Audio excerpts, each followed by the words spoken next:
This is Seaside Hill. We're playing as Classic Sonic first. This level is one of my favorites in the game, actually, just because it references a number of other levels in Sonic games of old.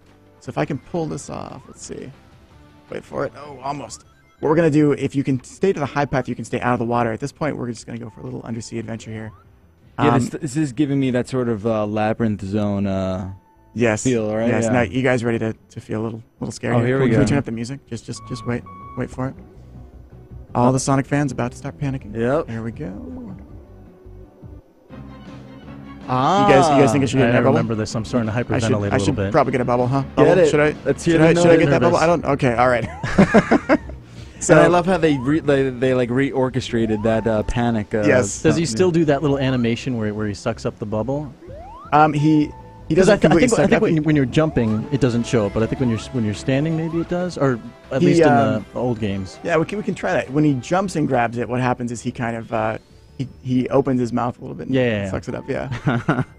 Yeah, that music I think is perhaps one of the most traumatic songs for a lot of us in our childhood. God, it's like, nerve-wracking. You're in the pool, right, and you hear that song, and like your immediate reaction is, I gotta get out of here. I gotta get up. I gotta get out. I don't care if I'm in 3 feet of water. I need to get out of the pool right now. So it's funny. I had a discussion with the guy not long ago about that. It really is interesting how that music has such a lasting impression on us. Even that little short clip, but it's got a very Jaws-ish vibe, I think, to it when you hear it. So it's not comforting at all. No, it's really not. A lot of tension. Now this part of the level is fun because it helps me remind people that Sonic is really not all about speed. Sonic is about platforming. Sure. And when you're underwater with the slow motion platforming there, it's a good reminder that the practice is what it takes to kind of stay to the faster high path. Right now, this song will be familiar. Oh yeah.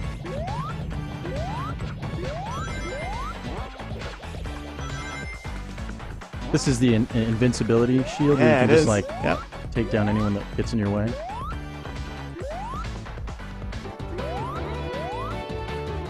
So as we're going through here, let's see. Now these red platforms are ones that will actually fall down. So what I want to do is jump on it right about here. There we go. And pull it off. Got it. Nice. So the first time you go on those, typically you'll jump on it really quickly and it'll fall before you have a chance to jump to the next platform. So the trick is to actually wait till it goes a little further and then jump on it. But as with all things in many levels, it takes some practice to nail it. And that's kind of how it should be. I enjoy the fact that it does take some practice to get to the best paths in any Sonic game. For sure.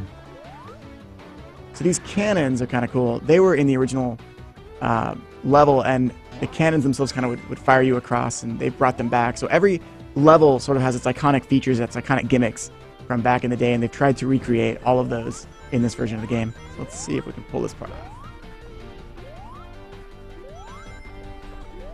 Perfect.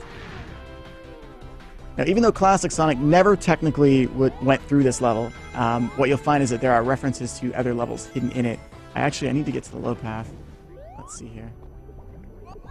So do you play this game in its infancy stages and sort of suggest what you think will make it better, or yeah, how does that work? A lot of people at Sega actually sort of offer feedback and improvement, and we have lots of teams that do that. So my voice is one of many voices at Sega that all work really hard, and we all kind of offer feedback to try and suggest this might make it better, that might make it better. Very cool. And especially to their credit too, the team in Japan does a fantastic job of really coming up with good ideas that make fans go, oh my gosh, that's awesome. So we've got these giant wheels trying to kill us here. Let's keep going. There we go.